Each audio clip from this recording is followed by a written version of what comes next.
The date is March 18th, 2010. Robert Gray Powell, one of Apple's software engineers, was out for his 27th birthday in Redwood City, California with his uncle. They decided on a local favorite German bar, Gourmet House Stout. "I underestimated how good German beer is," Gray posted to his Facebook page. From the next-gen iPhone prototype, he was in charge of testing. After all, this was only Apple's fourth entry into the iPhone lineup. It was still necessary to test these devices in the field, in actual real-world situations, and Gray wasn't just any software engineer. He was part of the team working on the iPhone's baseband software, what enables iPhones to make calls. This was his responsibility. Apple's next-generation prototype was even cleverly disguised inside of a chunky case in an attempt to help it blend in a bit more, and more so resemble an iPhone 3GS, at the time the most current publicly available model. Gray Powell's Facebook post would be the last time he interacted with that prototype iPhone before setting it down on a bar stool and leaving to go home. A mistake that would soon send ripples through the entire tech world. See, this is a story a lot of people think they know, and we did too. But the truth is much deeper and darker than any of us realized. This is the story of the iPhone 4 and so much more. This is a story that's amazing. It's got theft, it's got buying stolen property, it's got extortion. I'm sure there's sex in there somewhere, you know? Really? And so somebody should make a movie out of this. Breaking news that an Apple iPhone 4 was found in a bar in Redwood City, California. Apple is well known for fiercely guarding technology, but it seems that an Apple employee accidentally left a prototype of the new iPhone at a bar in California last month, and now it's all over the web. Some people wondering if Apple actually planted it. Apple CEO Steve Jobs says he's very troubled by a string of suicides at Foxconn. The Chinese factory that assembles iPhones for Apple says it's put nets on buildings to stop people from jumping. Hello? Hi, it's Steve Jobs. I want my phone back.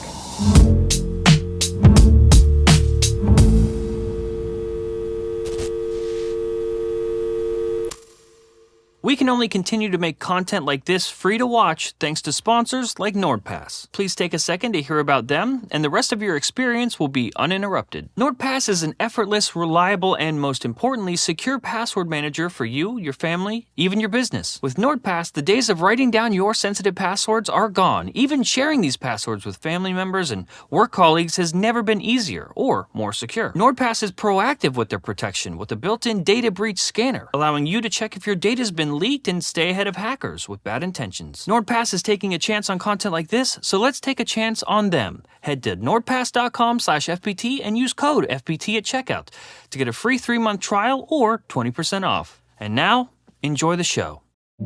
The prototype iPhone ended up in the hands of Brian Hogan, a 21-year-old student at the time. Gray Powell had already left, but thanks to Facebook being one of the few apps on the device and there being no passcode set up, Hogan was able to deduce that this was indeed Gray Powell's iPhone, an actual Apple employee's iPhone. Wheels were already turning in Hogan's head that this was more than an ordinary iPhone, and those suspicions were well-founded. Because when Hogan woke up the next morning, he plugged it into his roommate Catherine Martinson's computer. If I remember correctly, the next day, Apple remotely disables the device. And so this is an indication to him oh no, I've actually got something. In a phone interview with Gizmodo's Jesus Diaz, Hogan said, "I thought it was just an iPhone 3GS. It just looked like one. I tried the camera, but it crashed 3 times. As he investigated the disabled device further,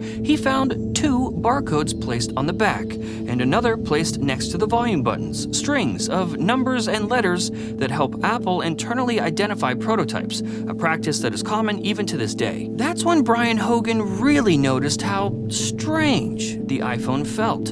And hey, There's a camera on the front that's never been on an iPhone before. Naturally, it didn't take long for him to take off the disguised case, revealing the actual device underneath. Apple's next iPhone. Years later, in an Ask Me Anything on Reddit, Brian Hogan corroborated details from his interview with Jesus Diaz. According to Brian, he called, quote, a lot of Apple numbers and tried to find someone who was at least willing to transfer his call to the right person, but no luck. No one took him seriously, and all he got for his troubles was a ticket number. He went on to say the call to Apple was an effort to give them the phone back. The person on the other line didn't know there was a prototype missing. I rushed through that part of the story, but Apple was the first phone call. In the coming weeks, Brian, with help from his friend Sage Wallower, began reaching out to various media outlets in an attempt to sell the prototype.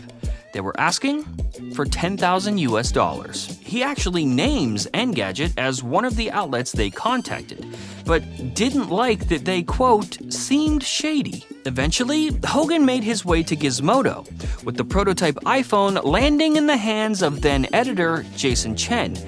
Not for $10,000, but for $5,000. And it would not take long for Jason Chen and Gizmodo to figure out their next moves. This was not a common practice, especially when you talk about journalistic integrity. Typically, a news outlet will not buy something in order to report about it. Before, you had to have multiple sources to verify information. This was like, we don't need a source, we're gonna buy this thing. On April 19th, 2010, Jason Chen publishes what would become Gizmodo's most viewed piece of content of all time, titled, This is Apple's next iPhone, and it is an embarrassingly thorough teardown of the prototype. The disguise is fully lifted, every secret is on display. I remember checking the Apple forums and initially not believing that it was real because it seemed so crazy. When this story broke, people were like, nope, that's far too ugly to really be the iPhone. And yet, it very much was, yeah. Chen breaks the entire device down, not just in the text of the article, but also... I remember specifically watching my friend Jason Chen holding what seemed to be the upcoming, unannounced, unreleased iPhone. Hey, I'm Jason Chen. This is the new iPhone. We've got Dan Ackerman, the senior editor at gadget website CNET.com. Good to see you. What do you make of this story? Some people say it's a gimmick by It's Apple to definitely get not some a gimmick. publicity. I mean, I've been writing about Apple and its products for years. I've never seen anything like this. It's completely unprecedented. That is the biggest hardware leak story in history. That was a moment where the rules were completely broken. The only proof that Gizmodo offers on the day of the story going live, in a section they label as Why We Think It's Definitely Real, is a quote from industry veteran John Gruber from the Daring Fireball. So let's call him. It annoyed me, and still does in hindsight, the way that Gizmodo tried to play this as, oh, we don't know, you know. If you're going to buy a phone that you know was stolen in a bar, just own it. Don't sit there and pretend like you just happen to come in contact with it from these good-hearted people who found it and didn't know what to do with this phone that they found in a bar, which is ridiculous. This would be a monumental device for Apple, a device that introduced many of the features and experiences we seem to take for granted today. This would be the first iPhone featuring a front-facing camera for what would be a revolutionary feature of the era, a little something called FaceTime. The rear-facing camera would also receive a flash, another first. The iPhone 4's display would be wildly improved over the 3GS, and as Steve would later tell us, had pixels so small that they would be imperceivable to the naked eye. The iPhone's very first Retina display. That, along with a litany of other changes across the entire device from materials to button changes and more, this is a big deal. This was Apple's golden egg. An iPhone prototype has landed in the hands of journalists, exposed for the entire world to see 2 whole months before Apple ever planned to officially announce it. as the iPhone 4. The reality sets in. This was the iPhone 4. This was Apple's next iPhone, and there was nothing Apple or Steve Jobs could do about it. There's no going back now. That article sends so many pieces of this story into motion. It happens very quickly and all at once. That same day, Jesus Diaz publishes another article to Gizmodo, How Apple Lost the iPhone 4, where the transcript of his call with Brian Hogan is presented, alongside a call with Gray Powell and Gizmodo author John Herman. Hello? Is this Gray? Yeah. Hi, this is John Herman from Gizmodo.com. Hey, you work at Apple, right?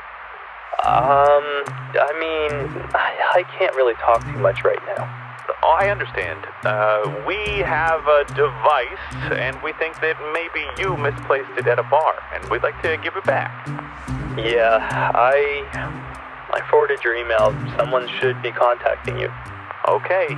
Gray is described as sounding tired and broken, but still employed at Apple. As you can imagine, the internet basically exploded. Tech products getting leaked happens, and Apple is certainly not immune to that.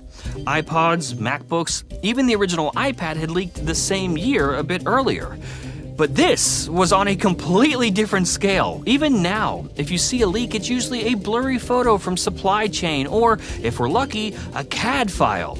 This was it. The actual phone, straight from the source, from the hands of an Apple employee, onto a worldwide stage for all of us to see. In an instant, Gray Powell's name is plastered all over the internet, with many other publications and thousands of readers and commenters echoing the same few sentiments. That putting his name, any information about him out there to the public, was not okay. Gizmodo reasons that including Gray's name is for his protection. I can see the rationale in that argument of saying, well, look, if we make this guy famous and this story is going to be a big story, everybody's going to know if Apple fires this guy because we said who he is, we said where he works, people are going to be checking in on his LinkedIn, and if he gets canned, that's going to be a huge story. But it could have also been seen as the opposite, making Gray the scapegoat. The only time I think you'd ever put a source's name out there like that is to get some of the heat off of you. Hey, look,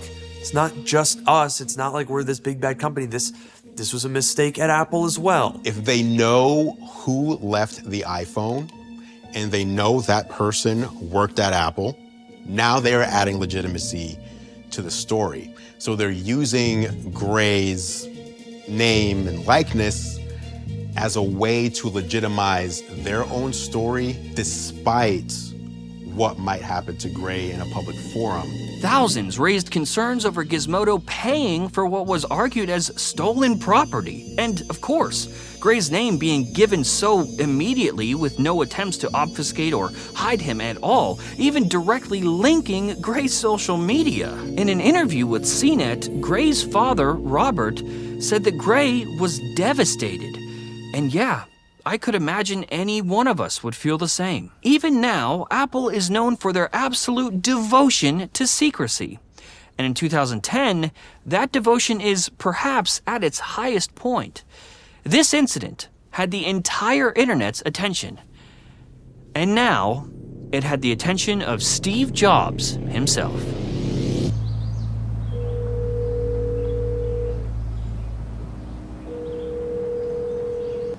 Hello? Hi, it's Steve Jobs, and I really want my phone back. Steve Jobs has always been known for his passion and intensity when it comes to his company. Steve was kind of famous at not being great at conflict resolution.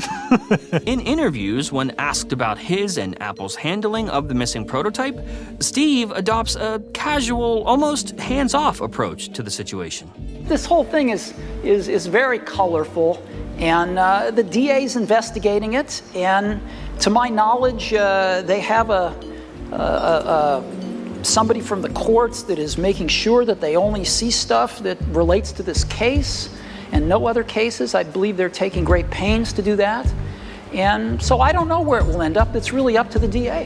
However, and I'm sure this will come to shock none of you, Steve's actions, according to the people involved, were very different. How mad is Steve Jobs right now? The brand Apple, it is meticulously built and crafted and controlled.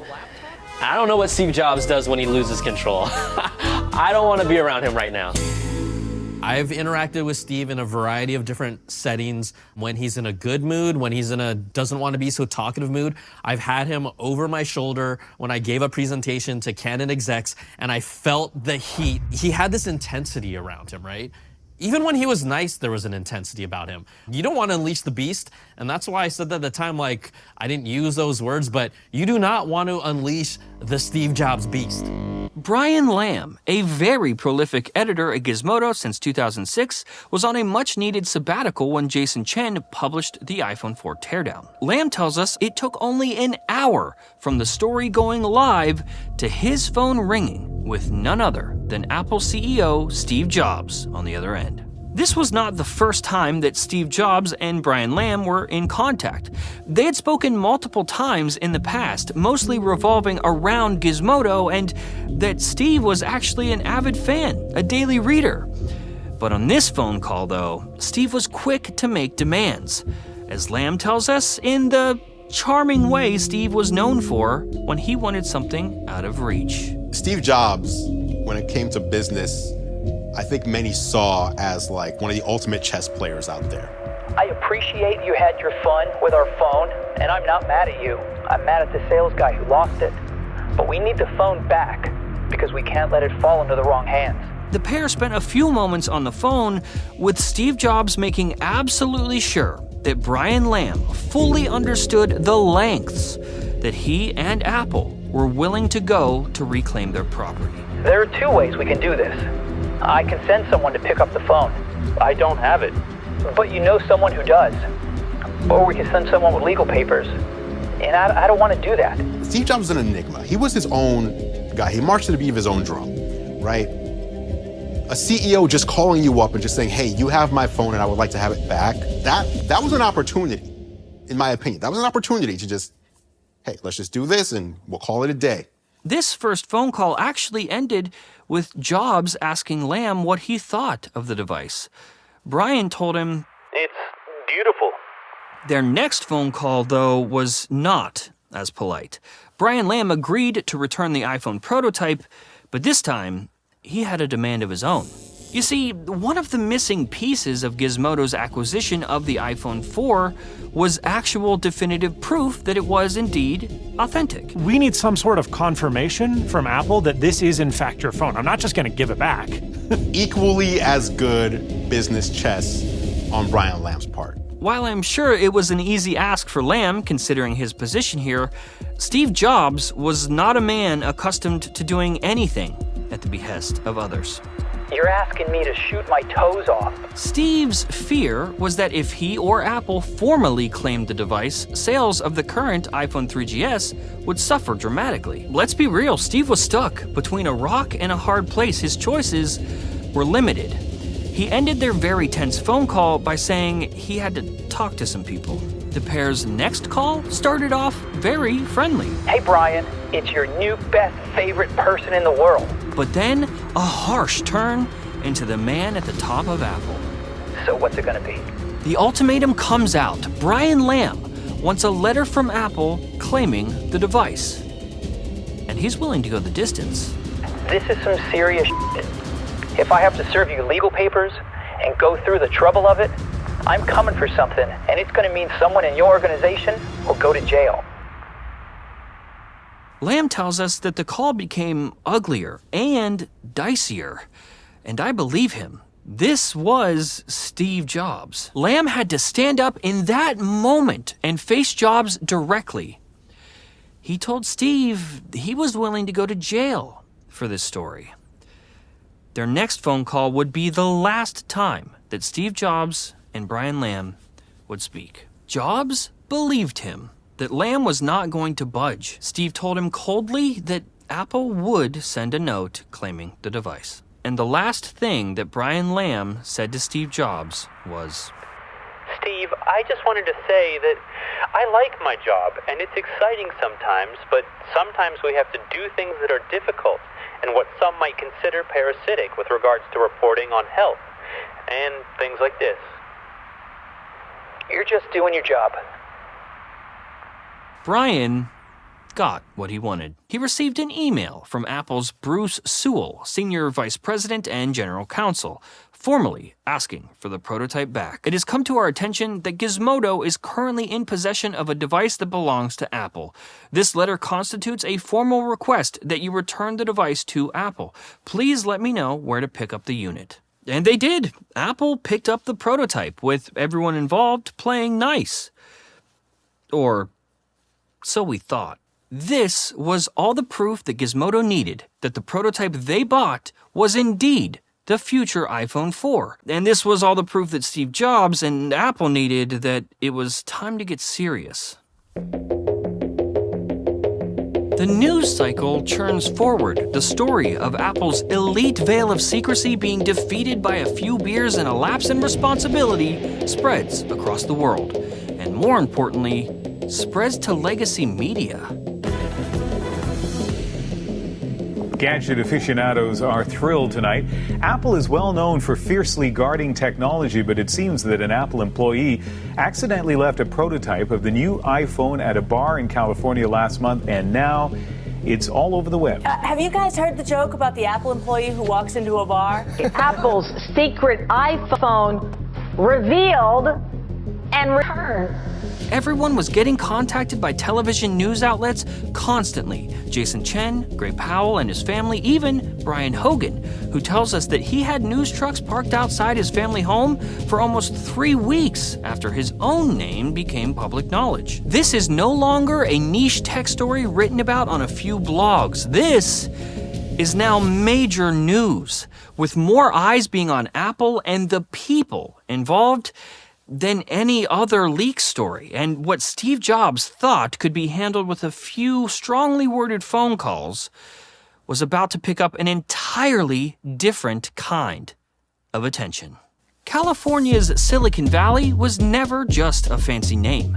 The region's affinity for technology, computers, and everything with a semiconductor has been present since the 1950s. But it was only in 1997 that the California Department of Justice realized this evolving industry would require a special touch. The Regional Enforcement Allied Computer Team was created. This special multi-jurisdictional law enforcement task force's mission was to take the lead in high technology crimes, specifically targeting those in Silicon Valley. React, to this day, handles everything from white-collar crime to network intrusion, software piracy, and more. But most importantly, theft of trade secrets. And like most other giants of Silicon Valley at the time, Apple had a place at the tippy top of React's board of directors. The morning after Gizmodo's story goes live, 2 high-level Apple executives, accompanied by lawyer George Riley, meet with investigators from React. According to the task force's own Detective Matthew Broad, Riley, the lawyer present, apparently told the task force that all of Gizmodo's actions were, quote, immensely damaging to Apple, and due to the nature of the leaks, Apple was concerned the sales of the currently available iPhone 3GS would tank. During the meeting, Riley couldn't estimate a dollar figure, but said losses were, quote, huge, according to the court papers made public after the fact. And even though Apple says they didn't directly utilize the React task force, the following events make it seem like the opposite is true. Katie Cotton, who was Apple's public relations chief at the time, told CNET, "We reported what we believe is a crime, and the district attorney from San Mateo County is taking it from there." Brian Hogan and his roommates are collectively panicking, because who wouldn't? One of the world's largest, most powerful companies is looking for something you shouldn't have in your possession, and you sold it! It gets worse, because not all of Hogan's friends were on his side. For at least for me and anyone watching this who are into technology, this is our perfect storm of a true crime story.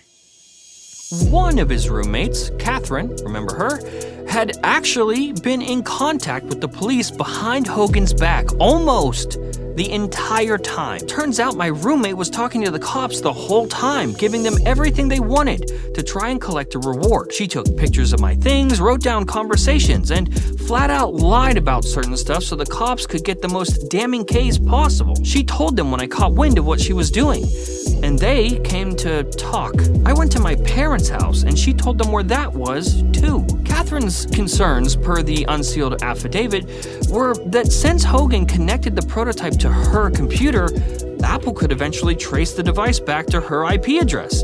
And she didn't want to be complicit in the sale of Apple's stolen property, especially after she tried to convince Hogan not to sell the device because it would ruin Gray Powell's career. Hogan said, "Sucks for him, he lost his phone. Shouldn't have lost his phone." The affidavit goes on to detail that Hogan and another one of his roommates, Thomas Warner, allegedly tried to hide all evidence that could connect them to the prototype. That's when Catherine places an urgent call to Detective Broad.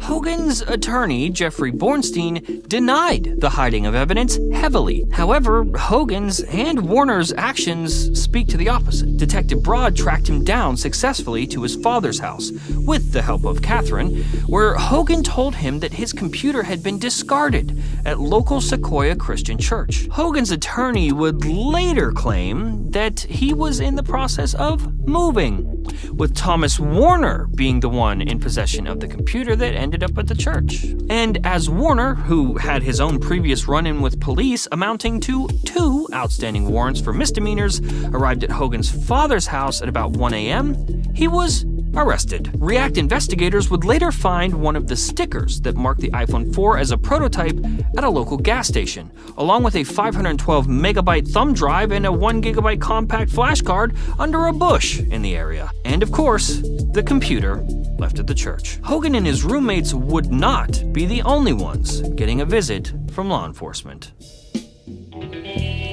Jason Chen and his wife were coming home after dinner, and, well, they had some guests. My wife and I drove to dinner and got back at around 9:45 p.m., reports Chen in an article published on Gizmodo 3 days after, titled "Police Seize Jason Chen's Computers." The giveaway was the garage door. Chen noticed it was half open, and when he went to close it, police officers met him with a stern hand. They said they had a warrant to search my house and any vehicles on the property in my control. They then made me place my hands behind my head and searched me to make sure I had no weapons or sharp objects on me. As I'm sure any of us would have been, Jason Chen was under a tremendous amount of stress. Police were tearing his home apart, had been for hours apparently, loading up absolutely anything and everything, even remotely resembling a computer, a camera, or a storage device into a truck, and cataloging all of it as evidence. Oh yeah. And they broke his front door down. The officers printed out the inventory list and told me that they took photos of before and after so that they were sure they didn't do any damage.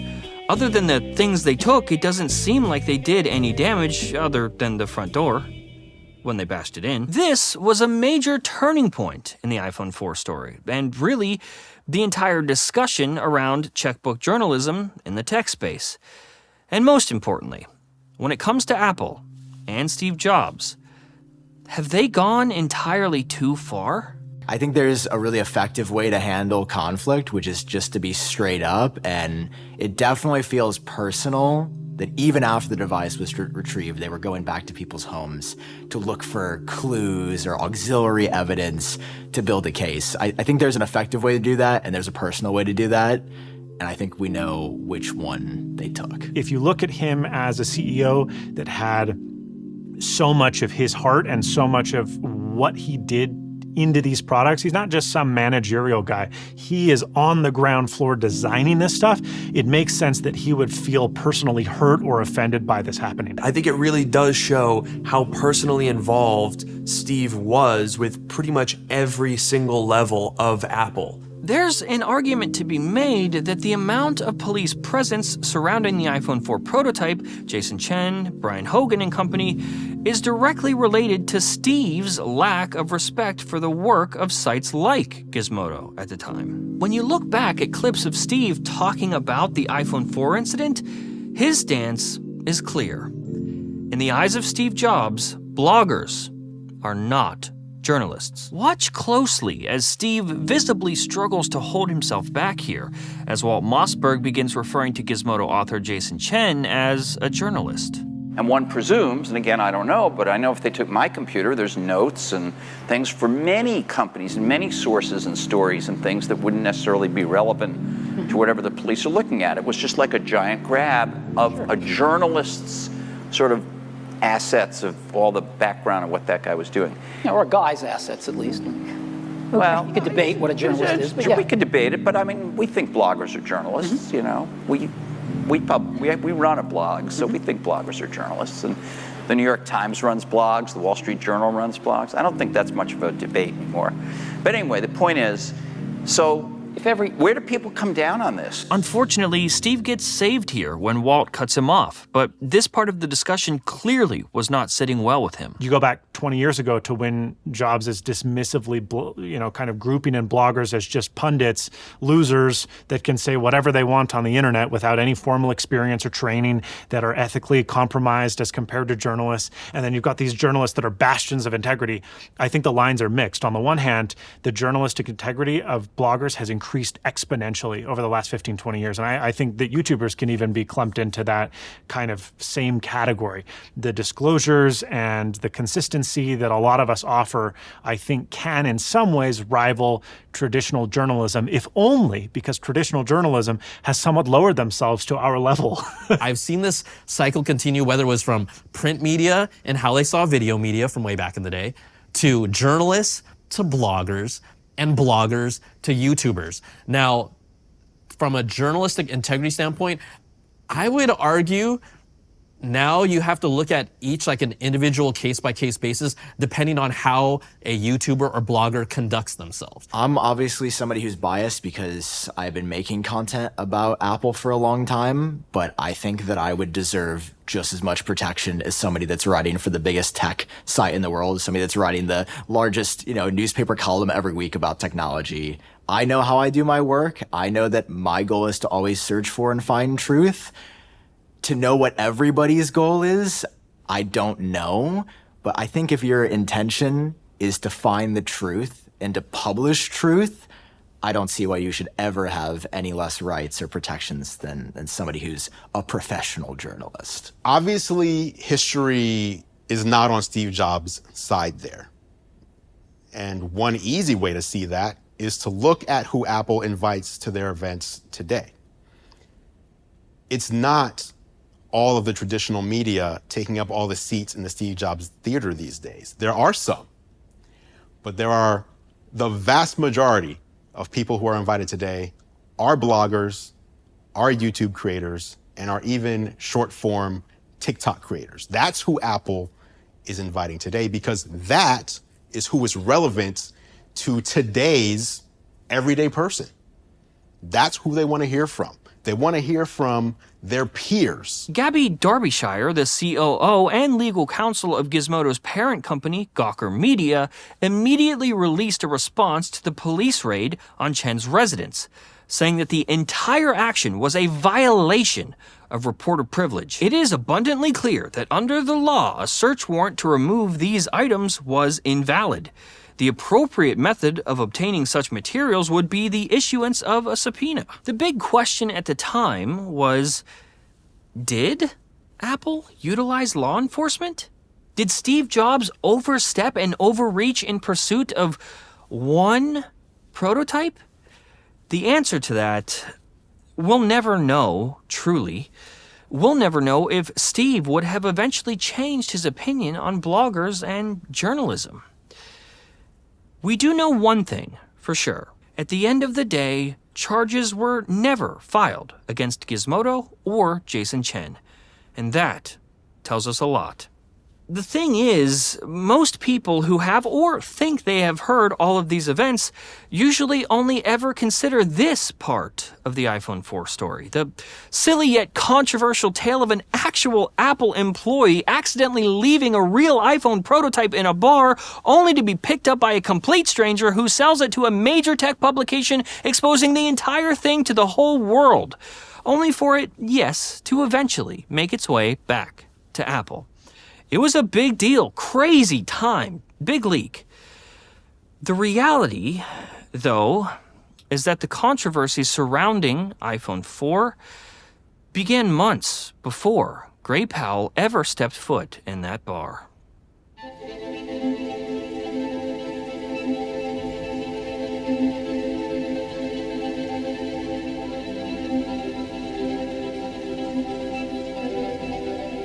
"25-year-old Sun Dan-yong, one of the hundreds of thousands of workers employed at Foxconn's Longhua factory in Shenzhen, China in 2009, was a member of the product communications team. Sun was in charge of sending iPhone prototype units back to Apple for approval and testing.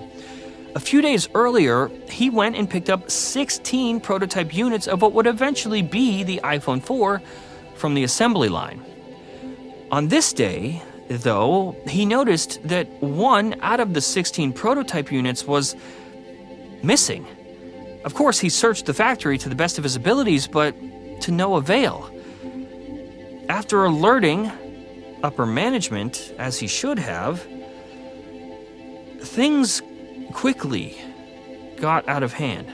As Apple received the shipment of prototypes, minus, of course, one unit, the company became highly suspicious that this missing prototype may have been leaked out, potentially to media. This resulted in Apple putting immense pressure on Foxconn to do whatever it takes to investigate this situation further, which they did. Sun was reportedly detained and questioned by Foxconn security, with one Chinese newspaper, Nanfang Daily, originally reporting that while detained, a senior official intimidated and beat Sun Dan-yong to obtain information. Other news outlets have come out to refute this claim, one being a newspaper named Southern Daily, where one reporter claims to have seen surveillance footage of 2 separate sessions of Sun's interrogation, none of which contained any beatings or intimidation. Evan Osnos of The New Yorker did a highly detailed write-up, including another account posted by the Southern Daily newspaper, now deleted, where the Foxconn security manager who personally interrogated Sun goes on record. Gu Qinming, the security manager who interrogated Sun, said he had suspected that Sun was lying and therefore talked to him on 2 occasions in an office to get further details. Gu said he suspected Sun of incompetence and that it was Sun himself who suggested that Gu search his home.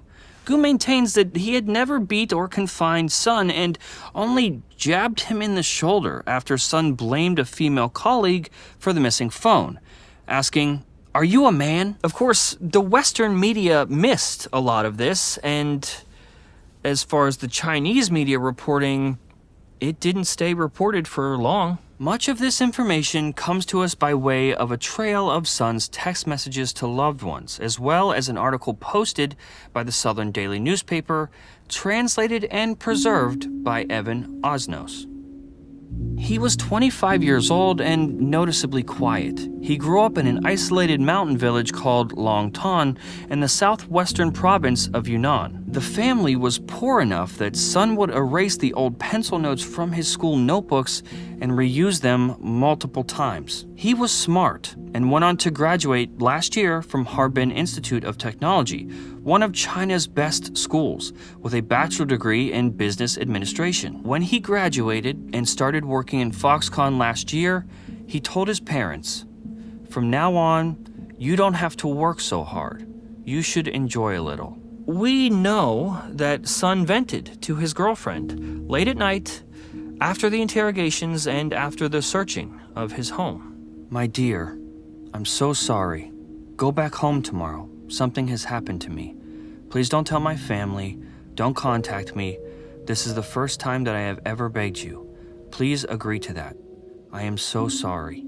Osnos also tells us about one final chat that took place between Sun and his college friends, confirmed to be authentic by one of the participants.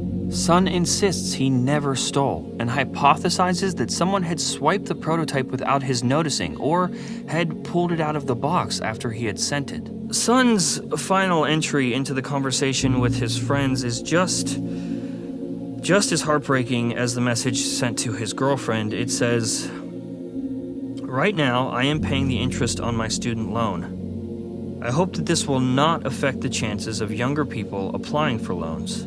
I am so sorry for this. Bye. Rest well. Thinking that I won't be bullied tomorrow won't have to be the scapegoat. I feel much better."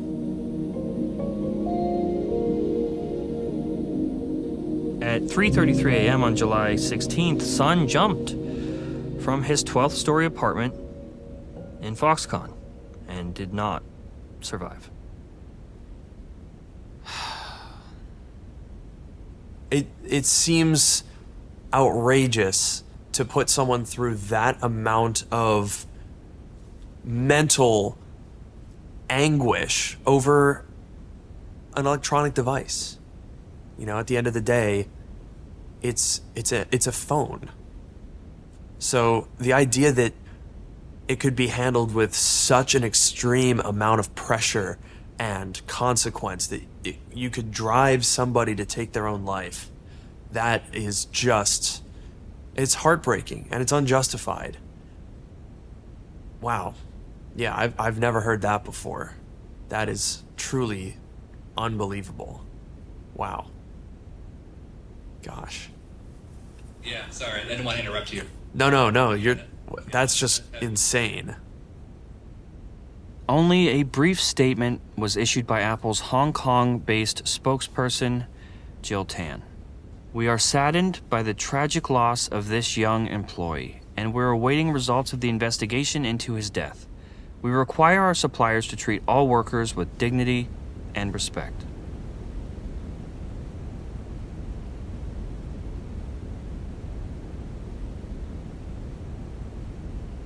Do you think that Apple in any way shares responsibility?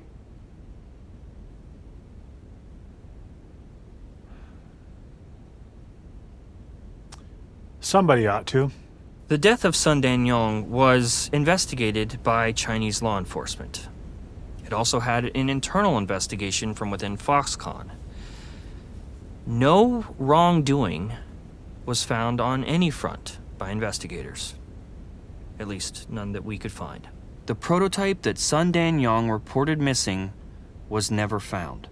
Over the next year and a half, 15 more Foxconn employees attempt to take their own lives. Most are successful.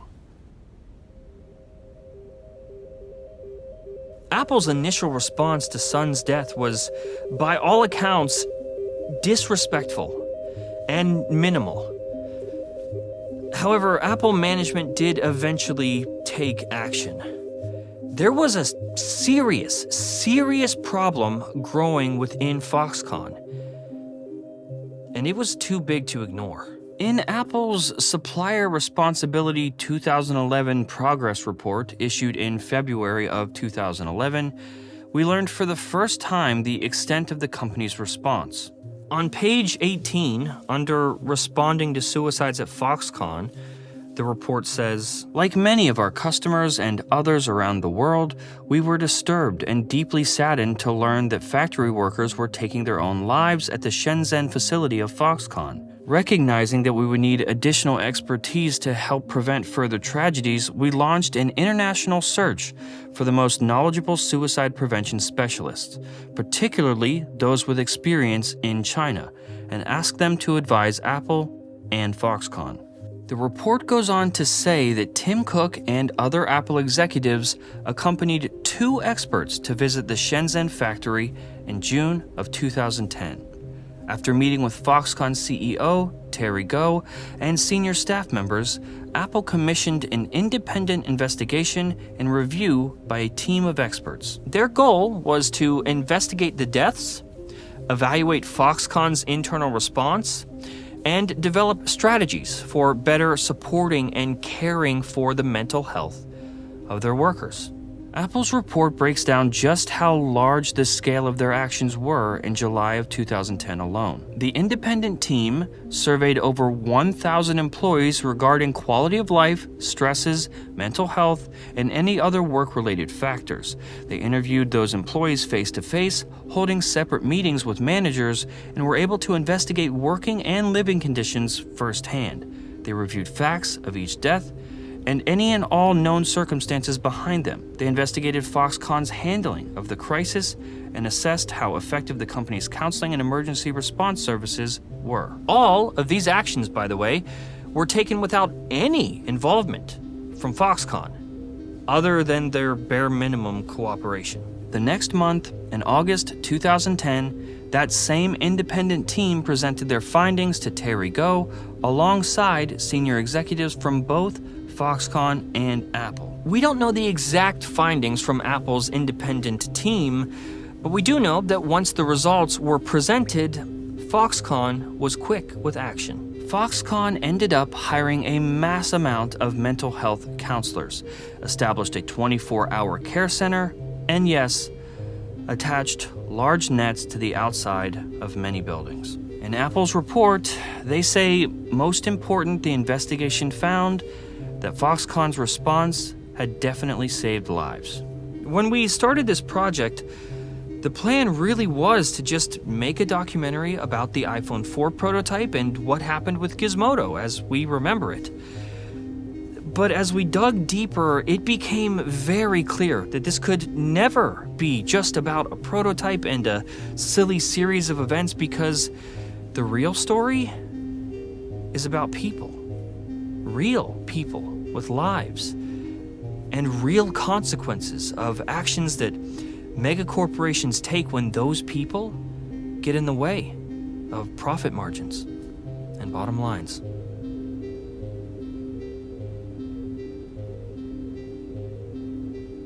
I just think it's also important to remember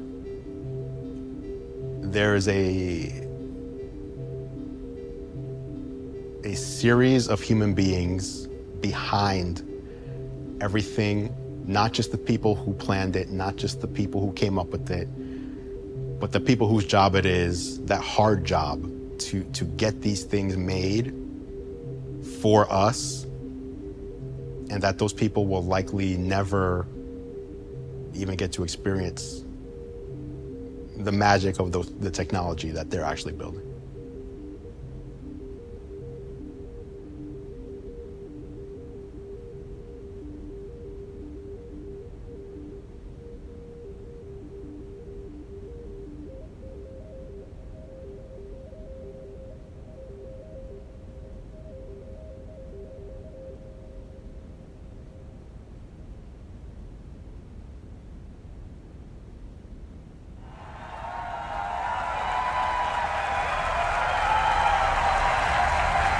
Wow. Good morning.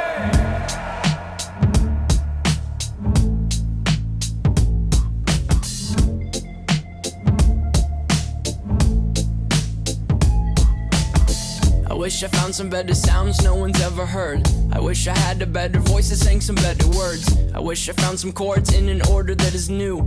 I wish I didn't have to rhyme every time I sang. I was told when I get older all my fears would shrink, but now I'm insecure and I care what people think. My name's blurry face and I